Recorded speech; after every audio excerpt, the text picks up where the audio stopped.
Ey bafethu, obaba babantwana bazokwenzela imhlola. Ngikwi-labour, kade nje ngisemathandweni avuthayo nobaba womntwana. Kodwa-ke sengisele ngedwa mangabe sekumele ngitete. Sho ukuthi ngathatha isinqumo-ke sokuthi ngizoteta, ngitetele emanzini. It was my personal choice and my personal decision. Ake bakwethu ngiyaphusha laphela ebhawodi, ngi-expecthe umntwana wentombazane ngoba mangabe senza ama-scans udokotela wengitshela ukuthi ngizothola intombazane. Inhliziyo yami ibuhlungu-ke manje, sengimtetile umntwana, sengimtholile. Kodwa angitholanga intombazane, ngithola umfana.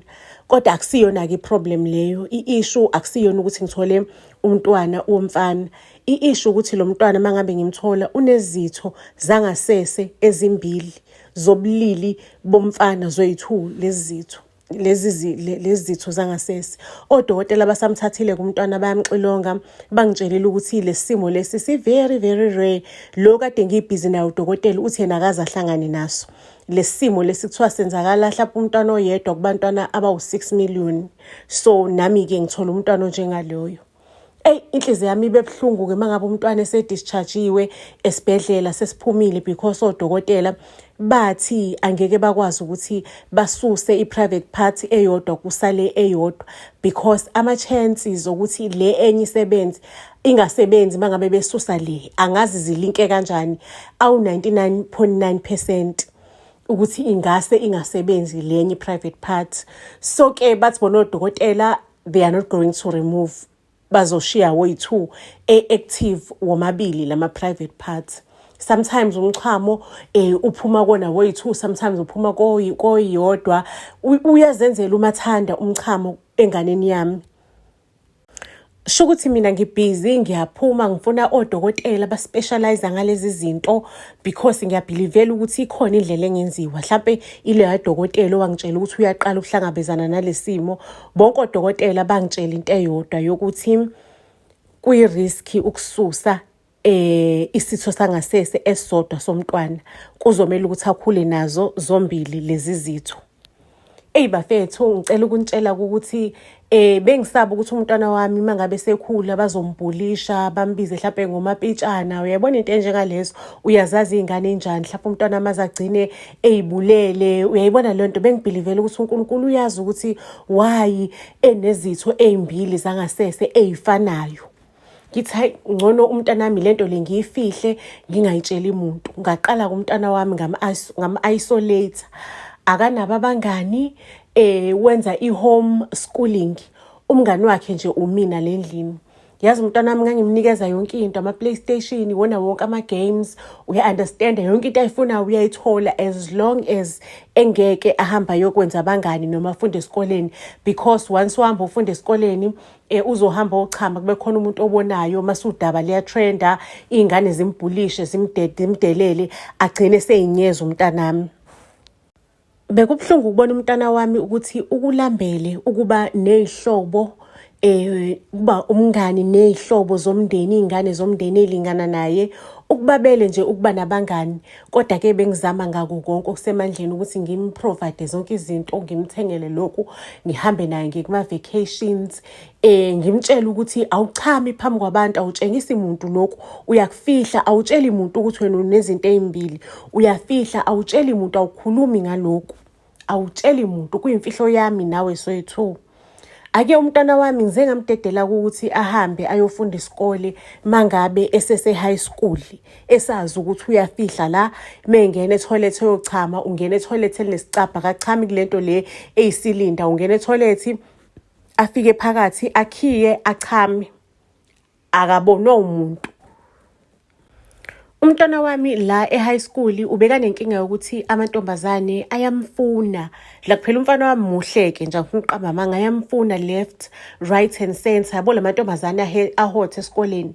BekunoMelisa-ke intombazane yomlungu ibimfuna phansi phezulu umfana wami, izimtshela emehlweni ukuthi ngiyakuthanda. Hey umfana wami, inkosi yami, engasazi ukuthi uzothini ngoba phela uyasaba yonke lento le. Kuthe mangabe seqedile ke high school esese-tertiary bagcine sebejola-ke noMelisa. Ayi uthando lakhona livutha inhlansi, liyashisa phela, umnandi uthando lomntwana wami kanye naye uMelisa.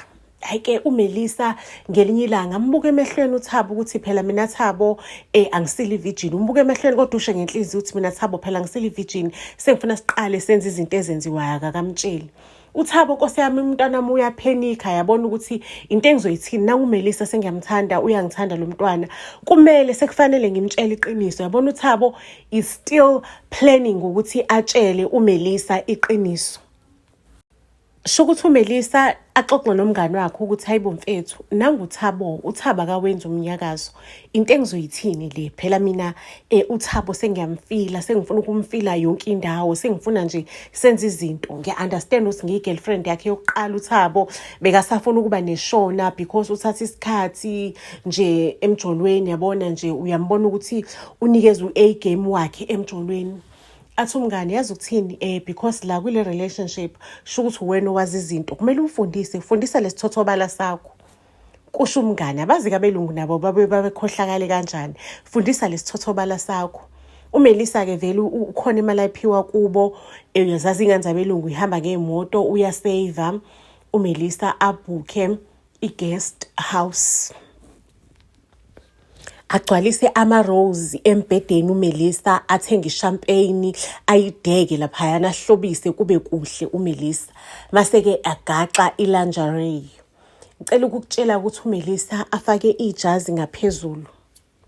Hhayi-ke afake umuntu ama-blindfolds uThabo amlande ngemoto yakhe uMelisa. Hayi umyamlanda uMelisa umfaka ama-blindfolds athi khona into efuna ukutshengisa yona Thabo. Bayahamba-ke hayi kufike e-guest house kuyangenwa angisho uMelisa vele usecheckile in kuyangenwa uyamhambisa athi hayi surprise uzoyibona Thabo. Bayahamba uyavula kaxa ikamero uyeza uThabo ukuthi hayibo manje sekuvalwa amakamero. Uyeza umntana wami sekuvula amakamero manje kwenzakalani kodwa akacabanga ukuthi mhlawumbe uMelisa uplan into enjengale. Ake bagula ukudeleke phakathi noThabo uMelisa asuse uThabo ama-blindfolds. Hayibo umntwana wami mangabe ethi uyafika la ngaphakathi Nkosi yami kunje la kude kwamatafula kundlalwa izimbali embhedeni kuhle we understand. Ngicela ukukutshela uMelisa wabe evula ishampeni sithando sami ngifuna celebrate uthando lethu namhlanje. uThabo lapho Nkosi yami umntwana wami useyaqhaqhazela uyajuluka uyashake ukuthi hayibo into engizoyithini phela ngizopotozwa lapha ngezansi ngizovula uzipho webhluko bazongivula uzipho webhluko mase behlangana nenyakanyaka abangayi-understand into engaze ngimtshele ngayo. Cela ukukutshela ukuthi uMelisa uyambona ukuthi uThabo uyajuluka uyatatazela athi relaxa Thabo. Kusho uMelisa amphuzisa ishampeni iglasi uThabo ngqanqazela kwasandla akakwazi kwakuphuza champagne leyo. uMelisa abona ukuthi yabo le ndoda le yatatazela athatha ishampeni esandleni sikaThabo ambambe ngekhanda yabo umbamba kahle uyambrasha la ekhanda. Uyamfaka ishampeni emphinjeni uyamgwinyisa uThabo azambambise nekhanda libhekise phezulu. Thabo there is no need ukuthi uthuke kangaka. Ngiyazi ukuthi it's your first time but relax kuzoba kahle kuzoba mnandi like you are about to experience into ongakaze uyi-experience empilweni. You are about to experience i-magic. Relax umuntu wami. Ngicela ukukutshela ukuthi uMelisa amphuzise elinye iglasi uThabo amphuzise elinye iglasi le-champagne. Hhayi-ke umlungu abantu uromantic loya muntu avula umusic odlalela phansi understand akhanyisa amakhandlela endlini akhanyisa amakhandlela uMelisa avala amakhethini adime ama-lights. Ekutshela isimo sishushu isimo sifudumele endlini athi ijakhethi ayilahle lapha ijakhethi asale ngelingerie manje uMelisa useyaqala-ke manje uMelisa useyasondela kuThabo. Uyasondela uMelisa kuThabo. Cela ukukutshela ukuthi uThabo umntanami Nkosi yami wavela waphuma ngespeed wabaleka uThabo wabuya. Uyangifonela ngaphandle manje ngicela ungilande angina transport ngicela ungilande ngilana kanjani. uMelisa asale abe heartbroken. uMelisa akaphumanga ukugijima amlandela uThabo wavela wasala lapha endlini wakhala. Sho ukuthi uThabo akangifuni kahle. Thabo akangifuni. uMelisa wathatha ifoni yakhe wablokha uThabo efonini yakhe. uThabo uyaqala-ke manje ufonela uMelisa. Melisa ngicela sikhulume khona into ekumele ngikutshele yona bekumele ngikutshele yona from eqaleni. uMelisa usemblockile akafuni ukuzwa lutho ngaye. uThabo uyaya lihlala khona uMelisa athumele security la kubo ukuthi lalela la ngaphinde ngakubona la, you are in embarrassment, wangishiya kanjalo e-guest house, angifuni ukuphinde ngikubone, it's over between mina nawe. Ungaphinde ucommunicate, ungangisendela ama-emails, ungacommunicate ngisho noma ngathiwa iyiphi indlela ocabanga ukuthi ungacommunicate ngayo nami. Uyakhala-ke manje umntanami uThabo, and nami kubuhlungu kumina, understand, kubuhlungu ukubona umntana wami enavigate i-situation efana nalena. Uyakhala uThabo, yabona uyayiblame ukuthi mhlampe if ngangibe honest from ekuqaleni kwakuzoba right. Angimduduze nami umntanami ngimtshela hayi, don't worry, you will find someone else onalesimo understandayo lesimo kusona, understand.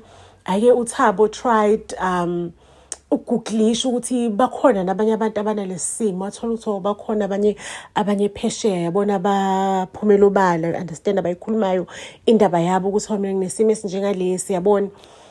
Ke ngicela ukukutshela-ke uThabo aphinde-ke futhi ahlangane nendoni yamanzi. Indoni yamanzi eyibiyinhleke, undoni igama lakhe, indoni yamanzi eyibekamuhle undoni, understand.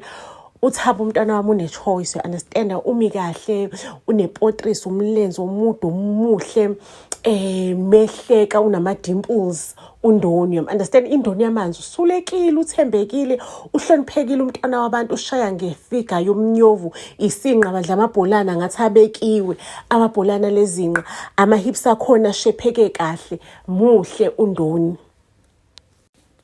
uThabo-ke umntwanami ilezi eyisweet, yabona, sweet guy, like Thabo is a very very sweet guy. Umphethe kahle undoni, basaqala first week, second week sekunama-dates lana, kumnandi, understand. Nondoni yambona ukuthi uthathekile umntwana wabantu la, ileli chama lami uThabo. Masethi uThabo, Ndoni, before siqhubeke kakhulu nje zesekudeni, kunento engifuna ukukutshengisa yona, so that uyazi, ungaze ube deep kule relationship, mase-ke uyadinwa at a later stage, mase ngikutshela ngayo. Ngcono ngikutshele manje, uyazi manje, ngifuna ukukutshengisa yona, uyibone manje, and then uthathe i-decision from there ukuthi uzokwazi ukuqhubeka nalesi simo, because umuntu aqala ngadelay isikhathi eside, kanjani yabona. Undoni manje aphenike yini leyo, acabanga into eziningi, mhlawumbe unezifo lo muntu, yini lento afuna ukungitshengisa yona. Undoni-ke masethi-ke ngicela ungitshengise-ke lonto, athi umuntu wami kuzomele ngikubonise in private, you understand, kuzomele ngikubonise in private lonto, ngiyokwazi ukuthi siyibone le hotel, kuyomele ngikhumule ukuthi uze uyibone. Ake ngempela-ke lu-arrange usuku, li-arrange indawo in private la uThabo athi ufuna ukutshengisa khona undoni enye into, understand. Ake undoni usexoxele nabangani bakhe, hayibo bafethu, lo mfana uthi khona afuna ukungibonisa yona in bathi hayi, abafana basweet banjalo, mangabe ufuna ukulala nawe bathi ozongivakashela ekhaya, awazi wena uyingane wena ukuthi umfana mangabe ethi ozongivakashela ekhaya sihambe nisiye hotel usuke ufuna ukulala nawe, you understand. Base nje i-language, yona terminology esetshenziswayo, wena make sure ukuthi you bring i-protection, Ntombo. Make sure that you bring i-protection.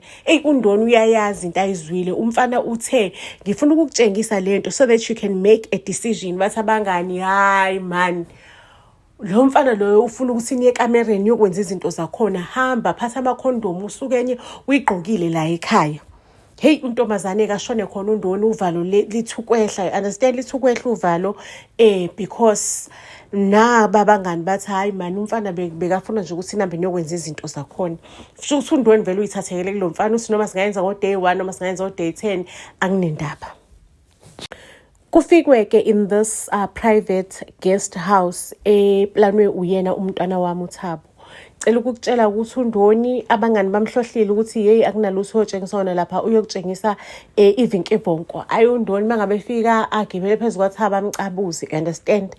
Ayi uThabo athi okay, ngicela ukukutshengisa-ke lento lezi zengayo. uThabo ehlisa ibhluke. The time undoni ecabuza uThabo, sho ukuthi izinto zakhona-ke zibe mtororo, ziqine. Mangabe iqina lezi zinto lezi zijuwethi kanje, ziqina zombili same time, ayikho efuna ukuyibeka phansi, ehlisa ibhlukwe-ke izinto seyiqinile, athuke, agxume, alahlekele undoni yamanzi, afoshe isikhwama sakhe, aphuma abaleka athi abomination. Hhayi, azabizo nje negama le Ali, athi Ali Tontoni phela le, abaleka undoni. Into engakazazwe ngaye, abaleka azacishe ayoshayiseka ngamaphaseji e-guest house. UThabo avela nangamlandeli, asale phansi uThabo akhale. Kodwa uNkulunkulu, silingo sini lesi ongilinga ngaso? Silingo sini leso ongilinga ngaso? UThabo uyakhala-ke manje umntwana wami.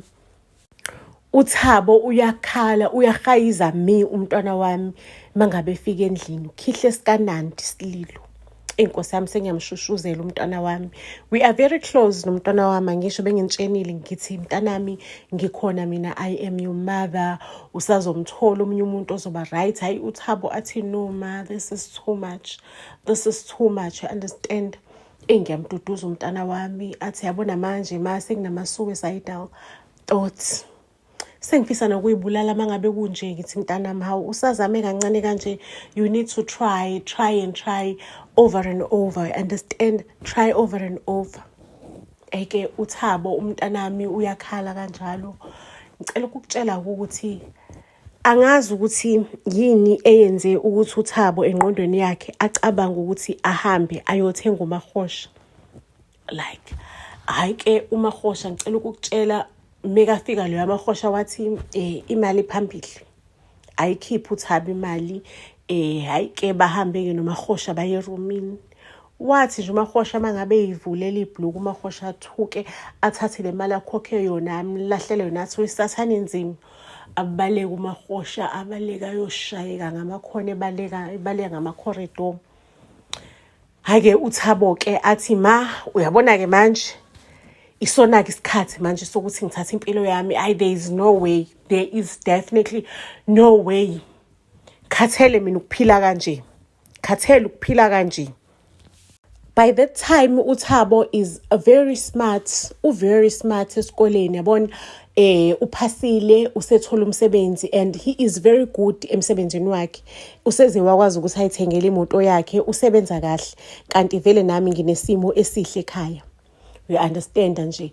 Ake uThabo after issue yaMahosha, uThabo athi ma, emotionally I am drained.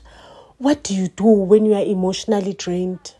Ngithi mntanami, maybe you can join isonto labantu abakhathazekile emoyeni, abafuna indawo la bangafike nje bazandlale khona, yabona, libaphumuza isonto emoyeni.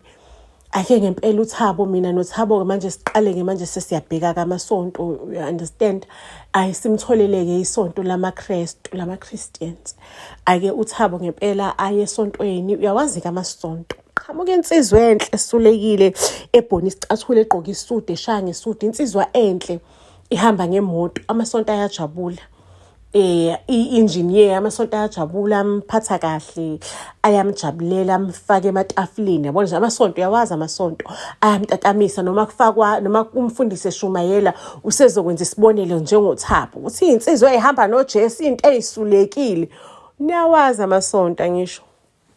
Hhayi-ke uThabo bamamukele kahle enkonzweni, kube mnandi, afile at home uThabo, yabona, ayizwe lento lo hambo manje alithathile ukuthi yo, I am so free spiritually, you understand? And this is what I wanted the whole time to be fulfilled. Bengizwe ukuthi khona into eshodayo empilweni yami. uThabo alithande lesonto, afundiswe enkonzweni nje, yabona, kube nama stages okufundiswa, bemvulelizwe, bemfundiswa ngokukholwa ngendlela yomuntu okholwayo. Kuze kufike kwi-stage la uThabo eseyinikele ngempela esontweni, yabona, usumbona ukuthi like lento le eyenzakalayo uyayiminisha, uyalithanda isonto, uyamthanda uNkulunkulu, useyinikele ngokugcwele, useyimember yesonto ngokugcwele, useyinikele ngisho nasenkosini ngokukhulu ukugcwala. Ngicela ukuntshela ukuthi kuyaqhutshekwa, kuyakhonzwa lana enkonzweni. Sebeyambuza-ke, usehlanganiswa umama umfundisi nobaba umfundisi. Bathi phela insizwe ekholwayo Thabo ike ithatha umakoti, iyaganwa phela insizwe ekholayo. Kumele ibuye ishade, ithatha umakoti, iganwe. Hayi uThabo ke ayizibe le topic. Baphinde futhi bambuze umfundisi, ikhona yini inkinga onayo Thabo ukuthi ungaganwa? Sesiside isikhathi ukholwa nathi le nkonzweni, uyakhula umuntu omusha kumele ube nomakoti. Understand thina le nkonzo nasigqugquzela ukuthi abantu abasha bajole benze izinto ezinjanjani. Kumele umuntu ajole with abe ne-intention yokushada. Athina ama-intentions wakho okushada. Kucaca ukuthi uThabo akanawo ama-intentions okushada. Shukuthi umama umfundisi banobaba umfundisi badlulisa izinyangana nje yabona baphinde bayivizithele le topic ukuthi usuke wacabanga yini mntanami ukhona yini osumbonayo la enkonzweni. uThabo ke azalibhadlaza udaba alikhiphe udaba ukuthi ukhona ambonayo la enkonzweni. Kodwa inkinga yakhe ukuthi unenkinga yokuthi unezitho zangasese zomuntu wesilisa ezu2 wazalwa nazo. Umama ebusheni ebuncaneni ekuzalweni kwakhe wazama ukuthi asigudluze sodwa kodwa kwathiwa ukufanishina kwazo kudependele on each other akungagudluzwa. So nje uhleli nalezi zitho lezi ezu2 uyasaba because abantu ekuqaleni bebevelane basabi.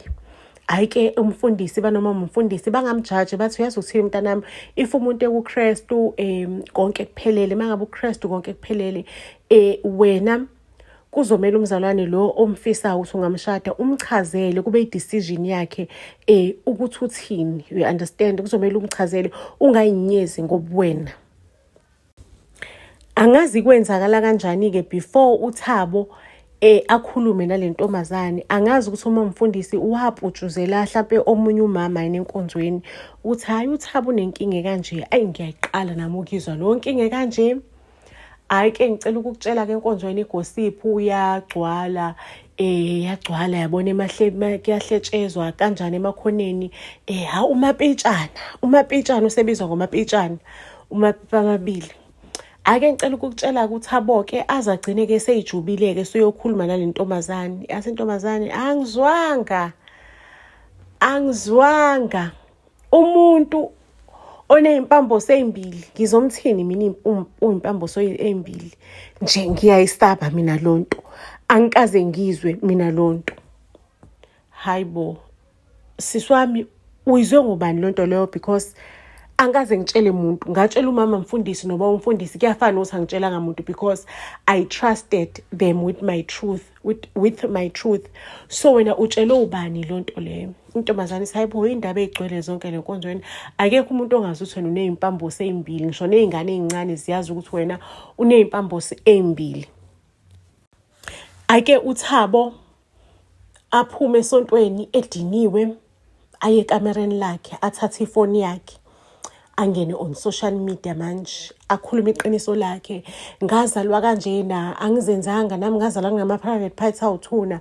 Umama wazama ukuthi angilwele awasike, sesibuya wayebuya ngisho nakophesheya yozama ukuthi alwe noludaba kodwa bonke odokotela babethi akukho safe ukuthi asuse eyodwa. So manje angazi ngizokwenza njani. Ngisho nasesontweni abafundisi bafike bangihlohla ukuthi angishade, ngingasafune ukushada, ngingasafune umuntu wesifazane. Bangihlohla mabe sengiready baqede lapho bayangihleba bakhipha udaba lami sengibizwa ngomapitshana mina enkonzweni. Akhala uThabo on social media. Kube khona umuntu oyedwa okhomentayo asho ukuthi yo hayibo yazi nami Thabo ngine situation kanjena but lo muntu lo overseas. Emva kweinsuku emva kwale video kube khona okhomentayo abanye bathi bamhleke yabo sebizwa ngomapitshana athi uThabo it is what it is. You understand? Iyona into okuyiyona nginje ngidalwe kanje. Kube khona abantu abaningi abamcomfortayo uThabo bamnikeza support uThabo bathi izinto ezenzekalayo uNkulunkulu udaliwe, you are a special somebody. Understand? Abanye bathi asaba well awu2 Phombhem kuba wami nje wonke. Yawazi amantombazane mangabe akhulume ngisaba well, abantu bathi hayi kumele ngikutest drive Thabo. Uthe uyi-VJ awukazi yabona nje abantu bakhomente abanye bahleke ngalolu daba. Wathola icomfort ngokuphumela obala uThabo.